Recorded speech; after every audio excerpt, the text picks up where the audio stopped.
जब राज्य सरकार इसमें कुछ कर ही नहीं सकता है, क्योंकि केंद्र की सरकार ने अमाइंडमेंट की थी। वो अमाइंडमेंट करके ये लोगों ने राज्य सरकार से जो आरक्षण का कानून था वो पूरा निकाल लिया।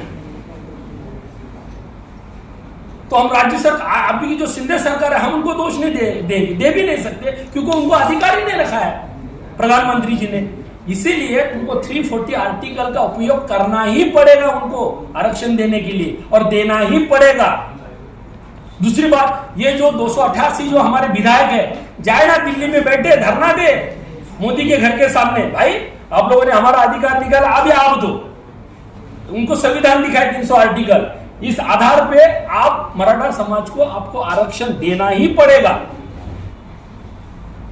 आपकी भूमिका क्या रहेगी इसमें? मैं मराठा समाज के साथ हूं, और क्यों नहीं मिलना चाहिए?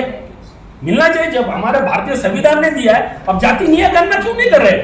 बिहार में किया तो कैसा पता चलेगा कि ओबीसी में कितने कास्ट है, मराठों में कितनी सब कास्ट है?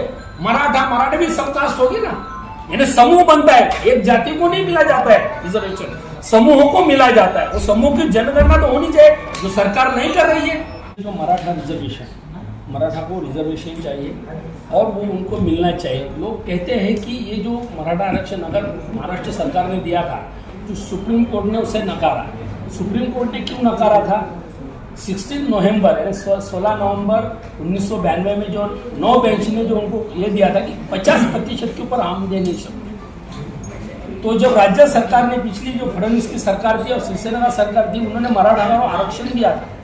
लेकिन सुप्रीम कोर्ट में ये लोग 5 बेंच के सामने गए। यदि 9 बेंच ने उसको नकारा है तो 5 बेंच के सामने वो नहीं सकता है। इनको अगर मराठा आरक्षण देना ही था कानून, तो 9 बेंच के सामने, 11 बेंच के सामने जाना मांगता, तो वो लोगों ने दिया नहीं। और भारतीय संविधान आर्टिकल 340 ये कहता है तुमको किसी को रिजर्वेशन देना है तो एक आयोग बनाना चाहिए। वो आयोग रिपोर्ट तैयार करके राष्ट्रपति को देगा, और वो राष्ट्रपति राज्यसभा और लोकसभा में देगा, और वो मंजूरी लेनी पड़ेगी। ये लोग कर नहीं रहे, ये सिर्फ दिशाहीन कर रहे जनता को करेगा। लेकिन उसके लिए उनको जाति के आधार पे जनगणना होनी बहुत जरूरी है, और मराठा आरक्षण आर्टिकल 340 के हिसाब से देना ही पड़ेगा। सरकार और फडणवीस सरकार ने आरक्षण दिया था, लेकिन ये उसके बाद कोर्ट में गए।